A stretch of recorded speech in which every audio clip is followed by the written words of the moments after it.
স্বাগতম আমাদের computer hardware এবং নেটওয়ার্কিং ট্রেডে। আজকে আমাদের আলোচনার টপিক ডাটা কমিউনিকেশন মোড ও নেটওয়ার্ক টপোলজি।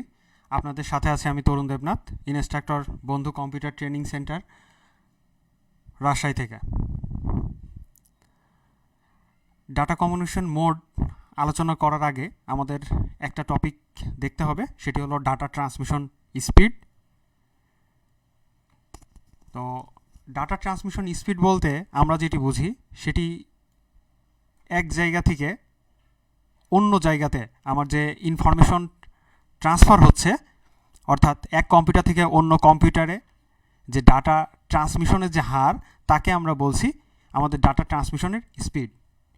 এই ট্রান্সমিশন স্পিডের আরেকটা নাম হলো ব্যান্ডউইথ। আমরা প্রায় কথায় কথায় বলে থাকি যে আমার ব্যান্ডউইথটা কত বা আপনার ব্যান্ডউইথটা কত। তো অর্থাৎ ব্যান্ডউইথ বলতে কিন্তু আমরা এই জিনিসটা বুঝবো যে ডাটা ট্রান্সমিশনের স্পিড কত। তো নিশ্চয়ই যার এই ব্যান্ডউইথের পরিমাণটা যত বেশি হবে তার ডাটা ট্রান্সমিশন স্পিডটা তত ফাস্ট হবে, অর্থাৎ সে কিন্তু তত ফাস্ট রেটে ডাটা ট্রান্সমিশন করতে পারে। আমরা বলি যে ইন্টারনেটের ব্যান্ডউইথ কত, অর্থাৎ ইন্টারনেট কত ফাস্ট আমরা ইন্টারনেটটা অ্যাক্সেস করতে পারবো বা ইন্টারনেটের মাধ্যমে আমরা ডাটাগুলোকে পাঠাতে পারবো। তো সাধারণত এইটা যে এককে মেজার করা হয় তার নাম হলো বিট পার সেকেন্ড। এই হিসাবেই আমাদের ব্যান্ডউইথ মেজার করা হয়। তো বিট পার সেকেন্ড নিশ্চয়ই আপনারা বুঝতে পারছেন, বিট পার সেকেন্ড অর্থাৎ প্রতি সেকেন্ডে কয়টা করে বিট সে ট্রান্সফার করতে পারছে, এটাকেই বলছি আমরা ব্যান্ডউইথ বিট পার সেকেন্ড। তো এই ডাটা ট্রান্সমিশন স্পিডের উপর ভিত্তি করে আমাদের কমিউনিকেশন গতিকে আমরা তিনটা ভাগে ভাগ করতে পারি। একটা হলো আমাদের ন্যারো ব্যান্ড, আরেকটা হচ্ছে আমাদের ভয়েস ব্যান্ড, এবং তৃতীয়টা হলো আমাদের ব্রডব্যান্ড। তো ন্যারো ব্যান্ড যেটা আছে, ন্যারো ব্যান্ডে যে কাজটা হয় সেটা হচ্ছে 300 বিট পার সেকেন্ড পর্যন্ত আমাদের ডাটা ট্রান্সফার করা সম্ভব হয় ম্যাক্সিমাম, এবং এক্ষেত্রে ন্যূনতম 45 থেকে শুরু হয়। ন্যারো ব্যান্ডের ডাটা স্থানান্তরের গতি সবচেয়ে কম হয়ে থাকে। ধীর গতি সম্পন্ন যেসব ক্ষেত্রে আমাদের ডাটা ব্যবহার করার দরকার হয়, যেমন টেলিগ্রাফের ক্ষেত্রে, এই ক্ষেত্রে আমরা ন্যারো ব্যান্ডের ডাটা ট্রান্সমিশন স্পিডটা ব্যবহার করে থাকি। এরপর আছে আমাদের ভয়েস ব্যান্ড। তো ভয়েস ব্যান্ডে আমাদের ডাটা ব্যান্ডের যে ট্রান্সমিশন রেট সেটা হলো আমাদের 9600 বিট পার সেকেন্ড পর্যন্ত হয়ে থাকে। সাধারণত ল্যান্ড টেলিফোনে বেশি ব্যবহার করা হয়। তো ল্যান্ড টেলিফোনে বেশি ব্যবহার করা, আমার নামটা খুব ইজিলি মনে থাকবে, দেখেন ভয়েস ব্যান্ড। তো ভয়েস ব্যান্ডের ভয়েস শব্দের অর্থ কি? আমরা যে কথা বলছি, আমাদের এই যে ভয়েস, এটা হচ্ছে আমাদের ভয়েস ব্যান্ড। তো আর ভয়েস ব্যান্ডে সাধারণত আমাদের যে ল্যান্ড টেলিফোনে বেশি আমাদের ব্যবহার করা হচ্ছে, অর্থাৎ ল্যান্ড টেলিফোনে কিন্তু আমরা ভয়েস ট্রান্সমিট করে থাকি, অনলি ভয়েস ট্রান্সমিট করা হয় ল্যান্ড টেলিফোন থেকে। এখন অবশ্য এর সাথে ইন্টারনেটের বিষয়টাও চলে আসছে, আরও আপডেটেড যে ব্রডব্যান্ড ব্যবহার করা হচ্ছে।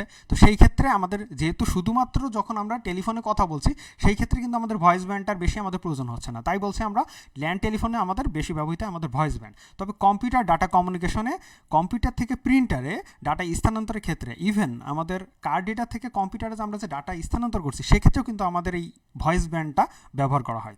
এরপর আসছে আমাদের ব্রডব্যান্ড। এটি উচ্চ গতিসম্পন্ন ব্যান্ডউইথ, যার ডাটা ট্রান্সমিশনের হার 1 মেগাবিট পার সেকেন্ড থেকে অতি উচ্চ গতি পর্যন্ত হয়ে থাকে।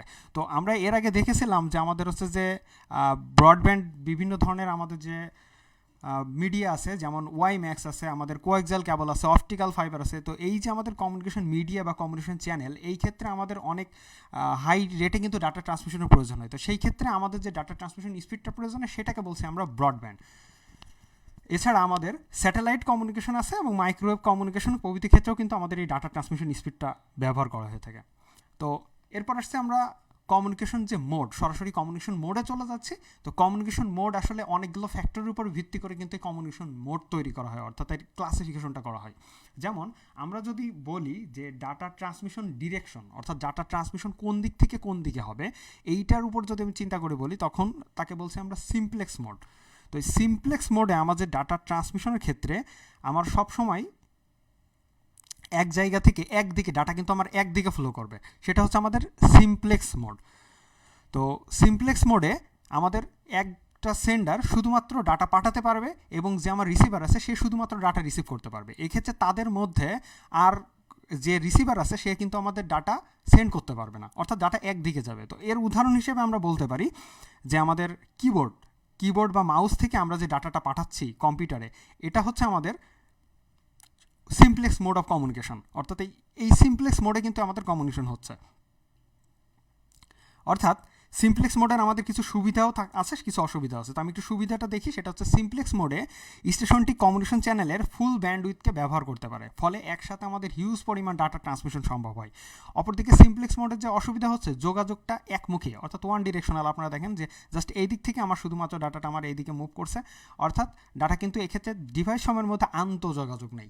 আন্তঃযোগাযোগ সম্পর্কে আমি একটা কথা বলবো, সেটা হচ্ছে যে আমরা যখন কথা বলি, একটু চিন্তা করে দেখেন, আপনি যখন কথা বলছেন, আপনার সামনে যে মানুষটা আছে, আপনি কথা বলা শেষ হলে কিন্তু সে কথা বলা শুরু করে। আদারওয়াইজ কিন্তু দুইজনের কথা কিন্তু একটা মিসম্যাচ তৈরি হয়, কেউ কারো কথা বুঝতে পারে না। যখন দুইজন একই সাথে কথা বলা হয়, তখন কিন্তু দেখবেন যে, খেয়াল করে দেখবেন যে কেউ কারো কথা বুঝতে পারে না।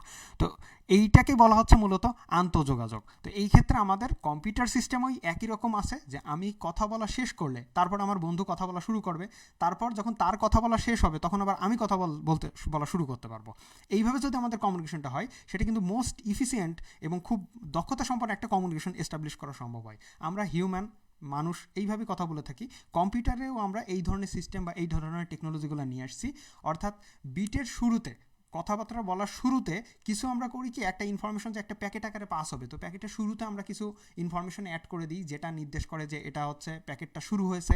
আবার তার শেষেও কিছু নতুন করে একটা বিট সিনক্রোনাইজেশন অ্যাড করে দিই, যেটা নির্দেশ করে যে আমাদের কমিউনিকেশনটা শেষ হয়েছে। তো এই যে আমাদের কমিউনিকেশন যে সিস্টেম, যেই আমাদের সিনক্রোনাইজেশন প্রসেস, এই একটার পর প্যাকেটের পর আরেকটা প্যাকেট যাচ্ছে, এইভাবে যে আমাদের কমিউনিকেশন যে হচ্ছে, এই যে বিটের মাধ্যমে আমাদের যে সিনক্রোনাইজ করে নিচ্ছি, এটাকে বলছি আমরা বিট সিনক্রোনাইজেশন প্রসেস। তো এর পরে যেটা আমাদের টপিকটা হচ্ছে, পরের টপিক হলো আমাদের হাফ ডুপ্লেক্স মোড।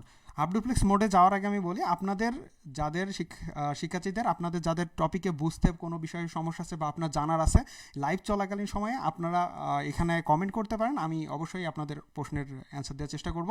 এরপর হচ্ছে আমাদের half duplex mode of communication. এই ব্যবস্থায় ডাটা স্থানান্তরের ক্ষেত্রে উভয় দিক থেকে ডাটা প্রেরণ করা যায়, অর্থাৎ দুই দিক থেকে ডাটা কিন্তু আপনি প্রেরণ করতে পারবেন। এই টার্মিনাল থেকে আপনি এই টার্মিনালে বা এই নোড থেকে এই নোডে আপনি ডাটা ট্রান্সমিট করতে পারবেন, আবার এই নোড থেকেও আপনি এই নোডে ট্রান্সমিট করতে পারবেন। আগেটা যেমনটা হয়েছিল, শুধু কিবোর্ড পাঠাতে পারছিল কম্পিউটারে, কিন্তু কম্পিউটার কিন্তু কিবোর্ডকে আর কোনো কিছু করতে পারছিল না, অ্যাকনোলেজ করতে পারছিল না বা পাঠাতে পারছিল না। তো এই ক্ষেত্রে যেটা হচ্ছে যে, দুইটা টার্মিনাল প্রত্যেককে ইনফরমেশন পাঠাতে পারবে, রিসিভ করতে পারবে, but not at the same time, একই সময় কিন্তু করতে পারবে না। তো এই হাফ ডুপ্লেক্স মোডের এটা হচ্ছে একটা সুবিধা আছে, যে হাফ ডুপ্লেক্স মোডে উভয় ডিভাইসই ডাটা প্রেরণ এবং গ্রহণ করতে পারে, এবং ডেটা ট্রান্সমিশনের সময় কমিউনিকেশন চ্যানেলে যে ফুল ব্যান্ডউইথ আছে, অর্থাৎ আমার যে ফুল ব্যান্ডউইথ বলতে আমি যেটা বোঝাচ্ছি, যে আমার যে ফুল যে ব্যান্ডউইথ ধরি আমরা 512 কেবিপিএস, অর্থাৎ 512 কেবিপিএস এর ফুলটাই কিন্তু আমি ডাটা পাঠানোর ক্ষেত্রে ব্যবহার করতে পারছি। এক্ষেত্রে আমার কোনো অংশ আমাদের ডাটা পাঠানোর বা রিসিভ করার ক্ষেত্রে কিন্তু আমার ব্যবহার হচ্ছে না। আবার ঠিক যখন আমি রিসিভ করছি, তখন কিন্তু সেই ফুল ব্যান্ডউইথে রিসিভ করতে পারছি। তো এটা আমাদের হাফ ডুপ্লেক্স মোডের একটা সুবিধা। হাফ ডুপ্লেক্স মোডের আরেকটা মেজর অসুবিধা হচ্ছে, যে যখন হাফ ডুপ্লেক্স মোডে একটা ডিভাইস ডাটা ট্রান্সমিট করতেছে, তখন কিন্তু আরেকটা ডিভাইসকে ওয়েট করতে হচ্ছে। অর্থাৎ এ যখন ডাটা পাঠাবে, তখন এর যদি আমার ডাটা পাঠানোরও প্রয়োজন থাকে, তাও কিন্তু সে পারবে না, তাকে আগে স্টপ হয়ে থাকতে হবে, যে ডাটা আগে কমপ্লিটলি আসবে, দেন তারপরে সে ডাটাটা পুনরায় সেন্ড করতে পারবে। অর্থাৎ এই যে অপেক্ষা করতে হচ্ছে, এই কারণে একটা বিলম্ব তৈরি হচ্ছে। আপনারা দেখেন, এই হাফ ডুপ্লেক্স মোডের আমাদের উদাহরণ হলো আমার ওয়াকি টকি আপনারা দেখে থাকবেন, আমাদের দেশের যারা পুলিশ আছেন, তারা কিন্তু এই ধরনের, তাদের হাতে এক ধরনের মোবাইল টাইপের এক ধরনের ডিভাইস পাওয়া যায়। তো এটা নাম হচ্ছে আমাদের ওয়াকি টকি। এইটা দিয়েই কিন্তু তারা এক জায়গা থেকে আরেক জায়গায় কমিউনিকেশন করেন, এবং তারা খেয়াল করে দেখবেন যে তারা কথা বলে, একজন যখন কথা বলে তখন অন্যরা কথা শোনে। তারপরে এখানে কিছু বাটন আছে, জাস্ট একটা বাটন প্রেস করে ধরে থাকলে সেটা দিয়ে আমাদের কথা পাস হচ্ছে। এরপরে আবার আরেকটা কথা শোনার জন্য সে দেখা যাচ্ছে যে অ্যানাদার একটা মেথড অ্যাপ্লাই করছে। তো এই ছিল আমাদের half duplex mode of communication. নিশ্চয়ই বুঝতে পারছেন যে যেহেতু এটা হাফ ডুপ্লেক্স, পরেরটা হচ্ছে আমাদের full duplex mode of communication. তো এই ব্যবস্থায় ডাটা স্থানান্তরের ক্ষেত্রে একই সময়ে উভয় দিক থেকে ডাটা প্রেরণ এবং গ্রহণ করা যায়। উভয় দিক থেকে আমরা ডাটা প্রেরণ এবং গ্রহণ করতে পারবো।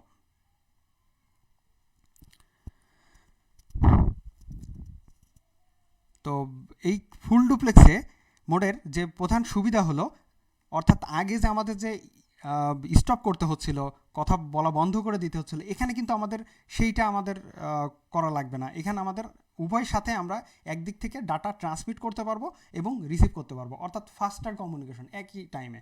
আপনি খেয়াল করে দেখেন যে নিচে আমাদের দুইটা কম্পিউটার আছে, অর্থাৎ এক কম্পিউটার থেকে আমাদের আরেক কম্পিউটারে আমাদের ডাটা ট্রান্সমিট হচ্ছে, কন্টিনিউয়াসলি ট্রান্সমিট হচ্ছে।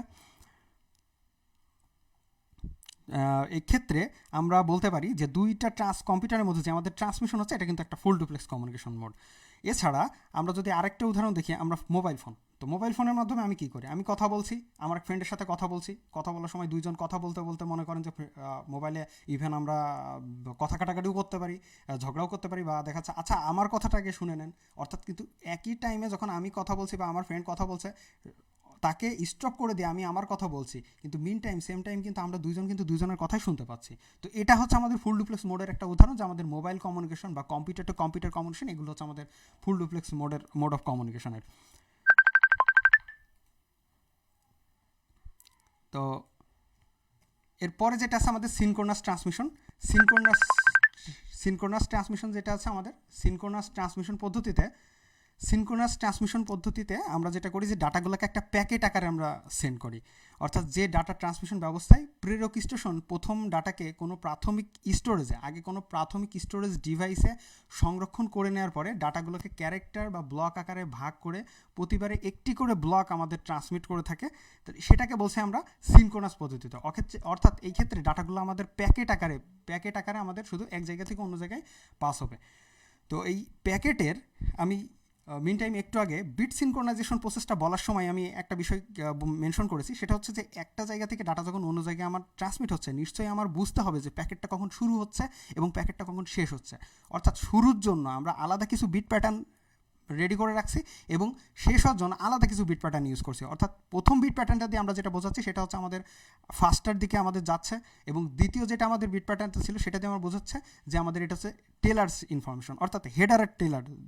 অর্থাৎ একটা মাছের যেমন একটা হেড থাকে, একটা টেইল থাকে, যেটাতে বোঝা যায় হেড অর্থাৎ মাছের শুরু, আর টেইল অর্থাৎ মাছের লেজের দিকের শেষ অংশ, এবং মাঝের যে অংশটা, এই অংশটাতে আমার থাকে টোটাল যে আমাদের প্যাকেজ যেটা আসে সেটা। তো এই ধরনের ট্রান্সমিশন সিস্টেমে আমাদের ব্লকে কমপক্ষে 80টি থেকে 132টা করে ক্যারেক্টার থাকে, এবং দুইটা যে আমাদের প্যাকেট আছে, দুইটা প্যাকেটের মাঝে একটা পার্টিকুলার একটা জায়গা থাকে একটা ফাঁকা, এটা হচ্ছে আমাদের বলা হয় একটা কমিউনিকেশন গ্যাপ।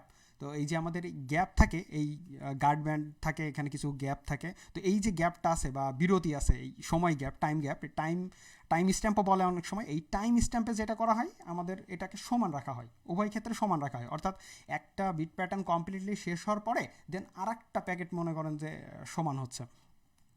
তো এইভাবে আমাদের সিনক্রোনাস ট্রান্সমিশন পদ্ধতিটা চলে থাকে।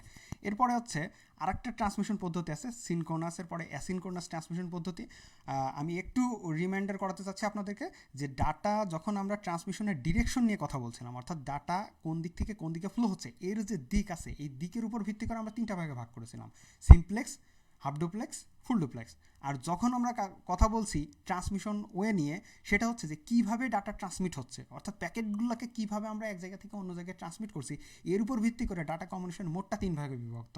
একটা হচ্ছে সিনক্রোনাস, একটা হচ্ছে অ্যাসিনক্রোনাস, এবং এরপরেই আমরা দেখব আইসোক্রোনাস। তো এই 3টা সিনক্রোনাস, অ্যাসিনক্রোনাস, আইসোক্রোনাস, এরা হলো আমাদের ডাটা ট্রান্সমিশন পদ্ধতির উপর ভিত্তি করে আমাদের যে কমিউনিকেশন সিস্টেম সেইটা।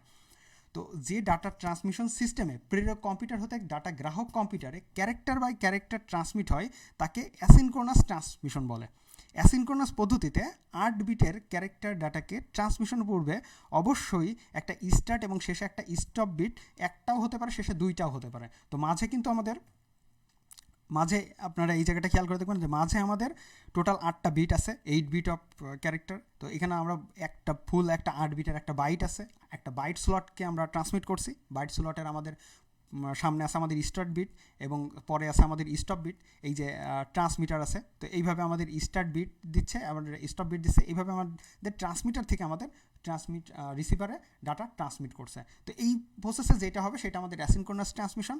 আমরা কিবোর্ড থেকে যেটা পাঠাই, কিবোর্ড থেকে যে কিগুলো পাঠাচ্ছি সেটা হচ্ছে আমাদের one type of asynchronous transmission. অর্থাৎ কিবোর্ডের প্রত্যেকটা যে লেটার আছে, অর্থাৎ মনে করেন আর, টি, তারপর জি, এফ, অর্থাৎ এগুলো প্রত্যেকটার জন্য কিন্তু আমাদের একটা করে বাইট অ্যাসাইন করা আছে। অর্থাৎ এই বাইটটার শুরুতে একটা বিট এবং শেষে একটা বা 2টা বিট স্টার্ট করে এই টোটাল যে প্যাকেজটাকে আমার কম্পিউটারে পাঠাচ্ছি। তবে এবং এই ক্ষেত্রে আরেকটা বিষয় মেনশন করা দরকার, যে আগের স্লাইডে দেখেন যে এখানে আমাদের যে একটা গ্যাপ ছিল, টাইম স্ট্যাম্প বা গ্যাপ, এই গ্যাপটা কিন্তু আমাদের সমান ছিল।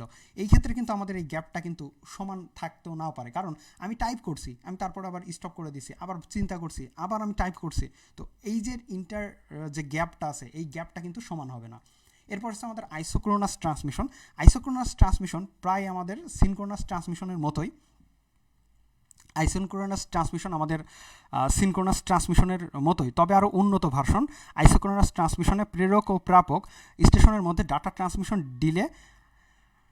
ট্রান্সমিশন ডিলেটা আমাদের সর্বনিম্ন রাখা হয়। অর্থাৎ এই ক্ষেত্রে আমাদের ওই যে আগে যে আমরা ট্রান্সমিশন ডিলেটা দেখছিলাম, সেই ক্ষেত্রে আমাদের ট্রান্সমিশন ডিলেটা মিনিমাম রাখা হচ্ছে, একেবারে আমাদের মিনিমাম থাকছে। তো আমাদের এখানে অনেকেই আর কি স্টুডেন্টরা প্রশ্ন করছে যে ফুল ডুপ্লেক্স মোড কি। আসলে ফুল ডুপ্লেক্স মোড আমি একটু আগেই আলোচনা করে আসছি, যেটা একই সময়ে আমাদের রিসিভও করতে পারে, ডাটা রিসিভও করতে পারে, আবার ডাটা পাঠাতেও পারে, সেইটাকে বলছি আমরা, সেই ধরনের কমিউনিকেশন সিস্টেমকে ফুল ডুপ্লেক্স কমিউনিকেশন সিস্টেম বলছি।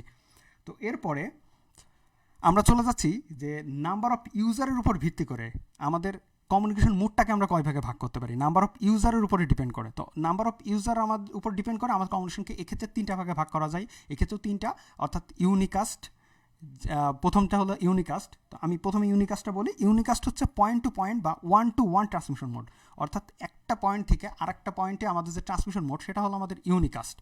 অর্থাৎ অনেকগুলো ইউজার থাকবে, আপনারা দেখেন, খেয়াল করে দেখেন, এখানে আমাদের একটা নোড আছে, অর্থাৎ লাল নোডটা আমাদের পাঠাতে চাচ্ছে সবসময় সবুজ নোডকে, এবং এর ভিতরে অনেকগুলো হলুদ নোড আছে, যারা কিন্তু আমাদের ইনফরমেশন, এই নোড থেকেগুলো কিন্তু আমাদের এখান থেকে যে ডাটাটা ট্রান্সমিট করছে, সেই ডাটা ট্রান্সমিশনে কিন্তু তারা কিন্তু আমাদের পাচ্ছে না, অনলি যে সবুজ নোডটা আছে তাকে কিন্তু সে ট্রান্সমিট করছে। অর্থাৎ আমি যখন কাউকে ফোন করি, আমি যখন আমার কোনো ফ্রেন্ডকে ফোন করি, আমি যখন আমার বাবাকে ফোন করি বা মাকে ফোন করি, তো এই ক্ষেত্রে আমার যে হচ্ছে মোডস অফ কমিউনিকেশন, সেটা হচ্ছে কিন্তু আমাদের পয়েন্ট টু পয়েন্ট কমিউনিকেশন বা 1-to-1 ট্রান্সমিশন, অর্থাৎ একজন থেকে একজন বা এক পয়েন্ট থেকে আরেক পয়েন্ট, সেটা হচ্ছে আমাদের ইউনিকাস্ট। এই ক্ষেত্রে নেটওয়ার্কের নোড থেকে একটি প্রেরক কেবল একটি মাত্র প্রাপক নোডেই সিমপ্লেক্স পদ্ধতিতে পাঠাতে পারে, হাফ ডুপ্লেক্স পদ্ধতিতে পাঠাতে পারে বা ফুল ডুপ্লেক্স মোডে পাঠাতে পারে, কিন্তু কন্ডিশন একটাই, যে কতগুলো নাম্বারের উপরে কাজ করছে, অর্থাৎ 1-to-1 ট্রান্সমিশন হচ্ছে কিনা। তো যখন এই ধরনের সিস্টেম নিয়ে আমরা কাজ করি, তখন এই উদাহরণগুলো দিতে গেলে বলতে পারি যে আমরা সুইচের মতো ডিভাইসগুলো, কারণ আমরা গতকাল দেখছিলাম যে সুইচটা কী করে, একটা ডিভাইস থেকে আরেকটা ডিভাইসকে জাস্ট কানেক্ট করে। তো এই ধরনের ক্ষেত্রে আমাদের যে ইউনিকাস্টের ট্রান্সমিশন ব্যবহার করা হয়ে থাকে। এরপর হচ্ছে আমাদের ব্রডকাস্ট হলো মূলত আমাদের point to multi point transmission system, অর্থাৎ এক থেকে একাধিক, এবং ইনএসেন্স বলতে গেলে যে একাধিক ঠিক না, একেবারে সবাই, অর্থাৎ যতগুলো আমাদের টার্মিনাল আছে সবাই, এইটা হচ্ছে আমাদের ব্রডকাস্ট কমিউনিকেশন সিস্টেম বা 1-to-all ট্রান্সমিশন মোড। কোনো নেটওয়ার্কে একটি প্রেরক নোড থেকে নেটওয়ার্কের সকল নোডে সিমপ্লেক্স মোডে ডাটা প্রেরণ করা হয়। ডাটা ট্রান্সমিশনে এরূপ মোডকে বলা হয় ব্রডকাস্ট। তো এই ব্রডকাস্টের উদাহরণটা আপনারা খেয়াল করে দেখেন, যে গতকাল আমরা বলেছিলাম হাব, একটা অ্যানিমেশন আমি দেখিয়েছিলাম যে হাবটা কীভাবে আমাদের একটা পোর্ট থেকে আমাদের ইনফরমেশন নিচ্ছিল এবং সেটা গিয়ে প্রত্যেকটা পয়েন্টে সেটাকে কপি করে আমাদের প্রত্যেকটা নোডে পাঠিয়ে দিচ্ছিল। তো যারা গতকালকের লেকচারটা দেখেননি, তারা আগে আমাদের ফেসবুক পেজ অথবা আমাদের skills.gov.bd ওয়েবসাইটে গিয়ে আপনারা প্রিভিয়াস যে লেকচারগুলো আছে সেগুলো সেখান থেকে দেখে আসতে পারেন। তো এছাড়া হাবসহ ব্রিজও কিন্তু আমাদের এই ডিভাইসগুলোতে ব্রডকাস্টের ট্রান্সমিশন করে থাকে। এরপর সে মাল্টি শব্দের অর্থ হচ্ছে যে অনেক, অর্থাৎ এক্ষেত্রে সবাই না, ব্রডকাস্টে যেমন সবাই আমাদের রিসিভ করতে পারছিল, এক্ষেত্রে কিন্তু আমাদের সবাই পারবে না। ব্রডকাস্টের আমি আরেকটা উদাহরণ দিই, ব্রডকাস্ট হচ্ছে আমাদের টেলিভিশন ব্রডকাস্ট, তারপর হচ্ছে আমাদের রেডিও ব্রডকাস্ট, এগুলো তো নামগুলো আমাদের সাথে পরিচিত আছে, কিন্তু এই যে ব্রডকাস্ট শব্দটা সাথে পরিচিত হলে আমরা কিন্তু জানি না যে আসলে ব্রডকাস্টটা কী। এরপর হচ্ছে আমাদের মাল্টিকাস্টে, যেটা হচ্ছে সিলেক্টেড কিছু পার্টিকুলার, যেমন মনে করেন যে আমরা হচ্ছে কমিউনিকেশন করতেছি, একটা কনফারেন্স করতেছি, অর্থাৎ আমরা এখানে দেখা যাচ্ছে ভিডিও কনফারেন্স করছি বা অডিও কনফারেন্স করছি, এই ধরনের কনফারেন্সে আমরা পার্টিকুলার সিলেক্টেড আমাদের কিছু ফ্রেন্ড আছে বা সিলেক্টেড আমাদের কিছু টিচার আছে যাদের সাথে অনলাইনে ক্লাস করছি। তো এই ধরনের কমিউনিকেশন যেগুলো হচ্ছে, এগুলো হচ্ছে আমাদের মাল্টিকাস্ট, অর্থাৎ সবাই পাবে না, কিছু সংখ্যক আমাদের পাবেন। তো এরপরে যেটা আছে, পরের টপিকটাতে আমরা চলে যাচ্ছি, আমাদের আরেকটা টপিক, আজকের টপিক, সেটা হচ্ছে আমাদের নেটওয়ার্ক টপোলজি। নেটওয়ার্ক টপোলজি বলতে আমরা বুঝি, নেটওয়ার্ক টপোলজি হলো এমন একটি বিষয় যাতে নেটওয়ার্কের প্রত্যেকটি হোস্ট বা ডিভাইস একে অপরের সাথে কীভাবে যুক্ত থাকবে, সেই সিস্টেমকে আমরা বোঝাবো।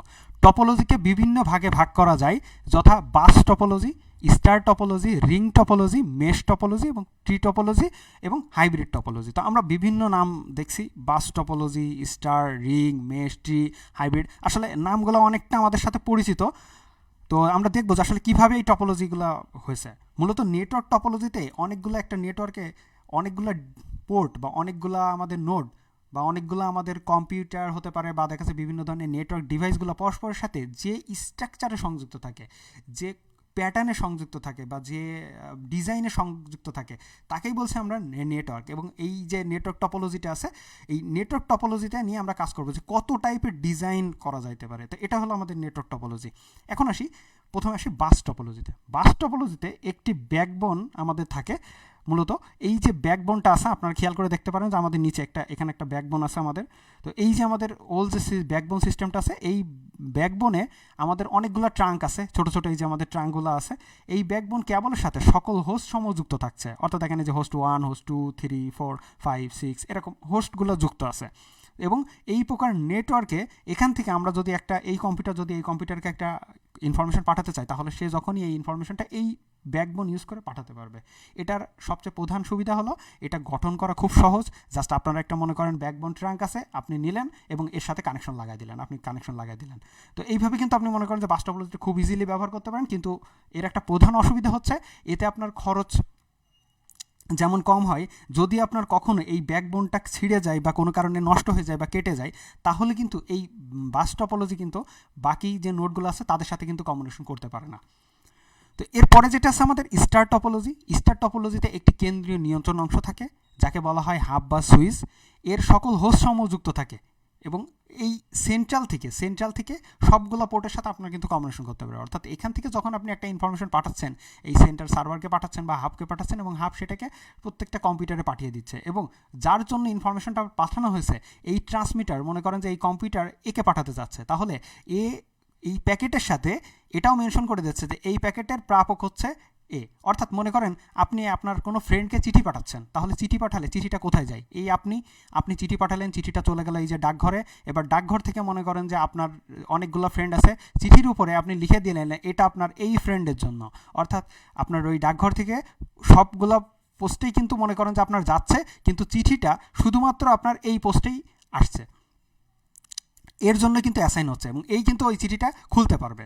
তো এটা নিয়ে আমি আবার পরে কথা বলবো যে এখানে আমাদের আরও অনেক কিছু বিষয় আছে। এটা আমাদের এই যে কম্পিউটার যে আমরা নেটওয়ার্ক বা দেখা যাচ্ছে কম্পিউটার হার্ডওয়্যার নিয়ে কথা বলছি, এটা মূলত আমাদের রিয়েল লাইফ থেকেই রিয়েলাইজ করে এই ধরনের টেকনোলজিগুলো তৈরি করা।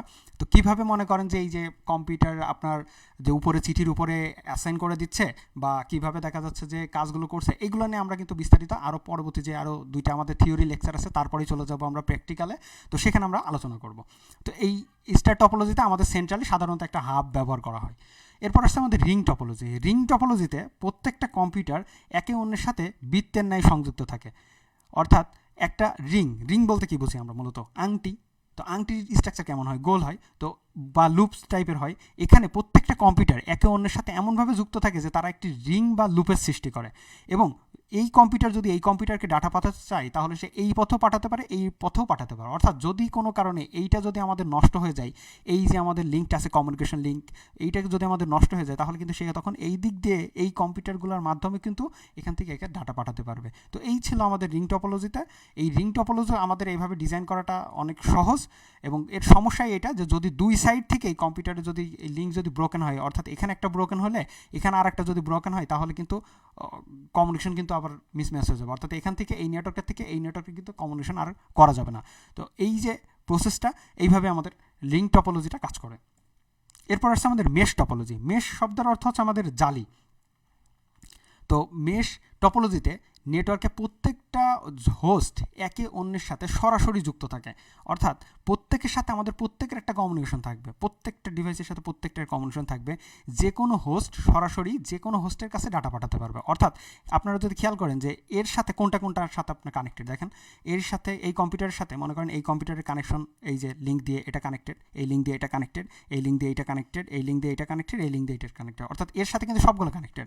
আমি আরেকটা ধরেন এইটাই ধরলাম, তো এর সাথে এটা কানেক্টেড, এর সাথে এটা কানেক্টেড, এর সাথে এটা কানেক্টেড, এর সাথে এটা কানেক্টেড, এবং এর সাথে এইটা কানেক্টেড। তো এই যে এইভাবে আমাদের প্রত্যেকটা কম্পিউটার কিন্তু প্রত্যেকের সাথে কানেক্টেড আছে। মেশ টপোলজির সবচেয়ে বড় ইফিসিয়েন্ট একটা ওয়ে হচ্ছে যে একটা কমিউনিকেশন লিঙ্ক যদি নষ্ট হয়ে যায়, তাহলে সেই ক্ষেত্রে অল্টারনেটিভ অনেকগুলো কমিউনিকেশন লিঙ্ক আছে। আপনি যে কোনো লিঙ্ক ব্যবহার করে এক কম্পিউটার থেকে অন্য কম্পিউটার ইজিলি ডাটা পাঠাতে পারেন। সেক্ষেত্রে যদি আমাদের ইন্টারাপ্ট হয় কোনো একটা কেবলে বা কোনো একটা লিঙ্কে, সেটাও কিন্তু আমাদের প্রবলেম হয় না। তো এই হচ্ছে আমাদের মেশ টপোলজি। আর মেশ নামকরণ করার পেছনে কারণ হচ্ছে, আপনি খেয়াল করে দেখেন যে এখানে এই যখন অনেকগুলো তার এরকম জড়ানো ছিটানো অবস্থায় আছে, তখন সেটাকে দেখতে একটা জালের মতো তৈরি হয়েছে, একটা মানে জালের মতো। তো মেশ অর্থ হচ্ছে মূলত জাল, যেখানে জালের মতো এই ধরনের স্ট্রাকচার হওয়াতে এর নামকরণ করা হয়েছে মেশ টপোলজি। তো এর পরের যে টপোলজিটা আছে সেটা হচ্ছে আমাদের ট্রি টপোলজি। তো স্টার টপোলজির সম্প্রসারিত রূপই হচ্ছে আমাদের এই ট্রি টপোলজি। এই টপোলজিতে একাধিক কানেক্টিং ডিভাইস হিসেবে হাব বা সুইচ ব্যবহার করে নেটওয়ার্কভুক্ত সকল কম্পিউটারকে একটি বিশেষ স্থানে সংযুক্ত করা হয়, যেটাকে বলা হয় সার্ভার বা রুট। এইটা হচ্ছে সার্ভার বা রুট। আচ্ছা, ট্রি টপোলজি, ট্রি মানে কি? ট্রি মানে তো গাছ, অর্থাৎ গাছের কী থাকে? গাছের একটা মূল থাকে, তারপরে কিছু আমাদের ব্যাকবোন থাকে, এবং সেখান থেকে আস্তে আস্তে আস্তে আমাদের লিফ থাকে, নোড এবং লিফ। তো এই দেখেন আমাদের যে নোড লিফগুলো রয়েছে, এইগুলো হচ্ছে আমাদের লিফ বলি। আসলে গাছ এটা দেখতে আসলে সাধারণত উল্টা গাছের মতো। এবার দেখেন বোঝা যাচ্ছে। তো এই যে আমাদের উল্টা একটা গাছ তৈরি করেছি, আমাদের সোজা, এখন গাছটা আমরা সোজা করে নিলাম, এখন বুঝতে পারবো যে এই হচ্ছে রুটের থেকে যেতে যেতে এই হচ্ছে আমাদের লিফ বা নোডগুলো আছে, এবং এই জায়গা থেকে আমরা একাধিক কম্পিউটারের সাথে যুক্ত থাকে। এই কম্পিউটার যদি এই কম্পিউটারে ডাটা পাঠাতে যায়, তাহলে অবশ্যই সেই রুটের মাধ্যমে, রুট বা সার্ভারের মাধ্যমে আমাদের কিন্তু ডাটাগুলোকে এই কম্পিউটারে পাঠানো লাগবে। যদি আমরা এখান থেকে এখানে পাঠাতে চাই, তাহলে প্রথমে এই কম্পিউটার, তারপর এই কম্পিউটার, এবং এই রুটের মাধ্যমে এই কম্পিউটার, তারপর এখান থেকে এখানে। তো এইভাবে আমাদের ট্রি টপোলজিটা কাজ করে। এই টপোলজি, আমরা যে টপোলজিগুলো দেখলাম, এর মধ্যে আমাদের এখন আমরা দেখব যে হাইব্রিড টপোলজিটা কীভাবে কাজ করে। তো হাইব্রিড বলতে আমরা যেটা বুঝি যে বিভিন্ন জিনিসের সংমিশ্রণ, অর্থাৎ বাজারে যখন আমি সবজি কিনি, তখন আমাদের কিন্তু বলি যে আমরা এটা হাইব্রিড সবজি কিনা। তারপর দেখা যাচ্ছে আমরা ফল কিনলে যে হাইব্রিড ফল কিনা। তো তার অর্থ হলো যে বিভিন্ন ফলের, ওই জাতীয় ফলের বিভিন্ন গুণাগুণ কিন্তু ওইটার মধ্যে উপস্থিত। আর এই হাইব্রিড টপোলজিতে যেটা হয়, হাইব্রিড টপোলজিতে আমাদের বিভিন্ন ধরনের টপোলজির সংমিশ্রণই হলো আমাদের মূলত হাইব্রিড টপোলজি। তো এই টপোলজিতে স্টার আছে, রিং আছে, বাস আছে, প্রভৃত নেটওয়ার্কের সবগুলো নেটওয়ার্কের সমন্বয়ে কিন্তু এই হাইব্রিড টপোলজিটা তৈরি হয়। অর্থাৎ এটা কোনো পার্টিকুলার কোনো টপোলজি না, আপনার যে টপোলজিটা দরকার সেইটা। তো এর আগে যে টপোলজিগুলো আমরা দেখে আসছি, প্রত্যেকটিরই আমাদের বিভিন্ন সুবিধা অসুবিধা আছে। যেমন আমাদের এই যে ট্রি টপোলজিতে আপনার মনে করেন যে এখান থেকে ডাটাটাকে যদি অনেক ডেপথে চলে যায়, তাহলে অর্থাৎ এইটার সাথে এটা কানেক্টেড, এটার সাথে এটা কানেক্টেড, যদি আরও অনেকগুলো এইভাবে কানেক্টেড হতে থাকে, তাহলে আমাকে অনেক ট্রাভেল করতে হয়। তো এটা হচ্ছে ট্রি টপোলজির একটা আমাদের কিন্তু মেজর একটা ফল্ট। তারপরে যদি আমরা একটু রিমাইন্ডার করি, আমরা যদি মেশ টপোলজিতে যাই, মেশ টপোলজিতে দেখবেন যে এর কনফিগারেশন কিন্তু বেশ জটিল, কারণ এই ধরনের কনফিগারেশনে অনেক পরিমাণ তারের প্রয়োজন হয়, অর্থাৎ কস্ট অনেক বেড়ে যায়। সুবিধা যেমন আছে তেমন অসুবিধাও আছে, এবং কনফিগারেশন করাটা বেশ জটিল হয়ে থাকে। রিং টপোলজিতে আমরা এর আগে অসুবিধা দেখেছি, স্টার টপোলজিতে অসুবিধা দেখেছি। যদি এই সেন্ট্রাল হাবটা যদি স্টার টপোলজিতে আমাদের নষ্ট হয়ে যায়, তাহলে কিন্তু আর আমাদের কোনো সিস্টেম কিন্তু কাজ করে না। তারপর বাস টপোলজিতে দেখেছি সব কিছু কিন্তু এই ব্যাকবোনের উপর নির্ভরশীল, অর্থাৎ ব্যাকবোন যদি একবার ছিঁড়ে যায় বা নষ্ট হয়ে যায়, তাহলে কিন্তু আমাদের বাস টপোলজি কিন্তু ফেল করবে। তো এই যে আমাদের বিভিন্ন ধরনের ফল্টি যে ইস্যুগুলো আছে, এইগুলাকে মাথায় রেখে আমরা যখন কাজ করি, মাথায় রেখে একটা নেটওয়ার্ক ডিজাইন করতে হয়। সেই ক্ষেত্রে আমাদের যে নেটওয়ার্ক যেখানে দরকার বা যেখানকার জন্য যে নেটওয়ার্কটা আমাদের পারফেক্ট একটা ওয়ে, সেই জায়গার জন্য আমরা ব্যবহার করি এই ধরনের হাইব্রিড টপোলজি। তার ভিতরে আমরা স্টার ব্যবহার করতে পারি, বাস ব্যবহার করতে পারি, রিং টপোলজি ব্যবহার করতে পারি। তো এই ধরনের হাইব্রিড টপোলজির একটা উদাহরণ হলো ইন্টারনেট, যেটা হচ্ছে আমাদের সব ধরনের টপোলজি নিয়েই কিন্তু আমাদের এই যে ইন্টারনেটটা তৈরি করা। তো এইভাবে আমরা এখানে আমাদের হাইব্রিড টপোলজিটা দেখলাম। এরপর হচ্ছে আমাদের হোমওয়ার্ক, বিভিন্ন ধরনের ডাটা কমিউনিকেশন মোডের সুবিধা এবং অসুবিধা নিয়ে আমরা একটি চার্ট তৈরি করতে বলেছি। অর্থাৎ আমরা যে ডাটা কমিউনিকেশন যে মোডগুলো আছে, অর্থাৎ ডাটা কমিউনিকেশনে আমাদের যে মোডগুলো দেখলাম, আমরা প্রথমে দেখলাম ডাটা ট্রান্সমিশন ডিরেকশনের উপরে ভিত্তি করে, অর্থাৎ সিমপ্লেক্স, তারপর হচ্ছে হাফ ডুপ্লেক্স, তারপর হচ্ছে ফুল ডুপ্লেক্স কমিউনিকেশন মোড। তারপরে দেখলাম আমরা কিভাবে আমাদের ডাটাটা ট্রান্সমিট হয়, সিনক্রোনাস, অ্যাসিনক্রোনাস এবং আমাদের আইসোক্রোনাস। এরপরে দেখলাম আমরা নাম্বার অফ ইউজার, অর্থাৎ আমাদের ব্রডকাস্ট, তারপর আমাদের পয়েন্ট টু পয়েন্ট কমিউনিকেশন, বা তারপর হচ্ছে আমাদের মাল্টিকাস্ট বা ইউনিকাস্ট। এই যে আমাদের হচ্ছে যে তিনটা বা আমাদের অনেকগুলো আমরা ডাটা কমিউনিকেশন মোড দেখলাম, এই মোডগুলোর প্রত্যেকটা মোডের আমরা একটা চার্ট তৈরি করতে হবে। অর্থাৎ এক চার্টের মধ্যেই যেখানে আমাদের 9টা মোডেরই আমরা সুবিধা অসুবিধা করসপন্ডিং আমরা লিখে ফেলতে পারবো। এবং এইগুলোর মধ্যে যদি আমি একটু জাস্ট অ্যাট এ গ্ল্যান্স যদি তাকাই, তাহলে আমাদের টোটাল এই কমিউনিকেশন মোডটা আমরা ইজিলি বুঝতে পারবো। এছাড়া আপনারা চাইলে একটা টপোলজির উপরেও একটা এই ধরনের চার্ট তৈরি করতে পারেন। আসলে আমি প্রতিনিয়ত বলছি যে এই চার্টগুলো তৈরি করতে, যাতে করে চার্টগুলো তৈরি করতে গেলে আপনাকে স্টাডি করতে হবে, আর স্টাডি করলে করলেই আপনি লেকচারটা বারবার দেখবেন, তারপরে আপনি নেট থেকে দেখা যাচ্ছে সার্চ করতে পারেন বা দেখা যাচ্ছে বিভিন্ন ধরনের বই দেখতে পারেন। তো এইগুলো করে যখন আপনি চার্ট তৈরি করবেন তখন ইজিলি কিন্তু আপনি বুঝতে পারবেন এবং আমাদের টপিকগুলো কিন্তু শিখতে পারবেন। তো এরপরে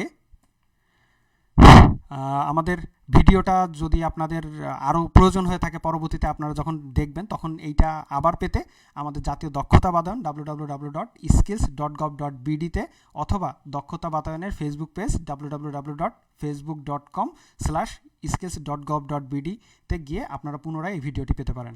আমাদের সাথে থাকার জন্য অসংখ্য ধন্যবাদ। ভালো থাকবেন।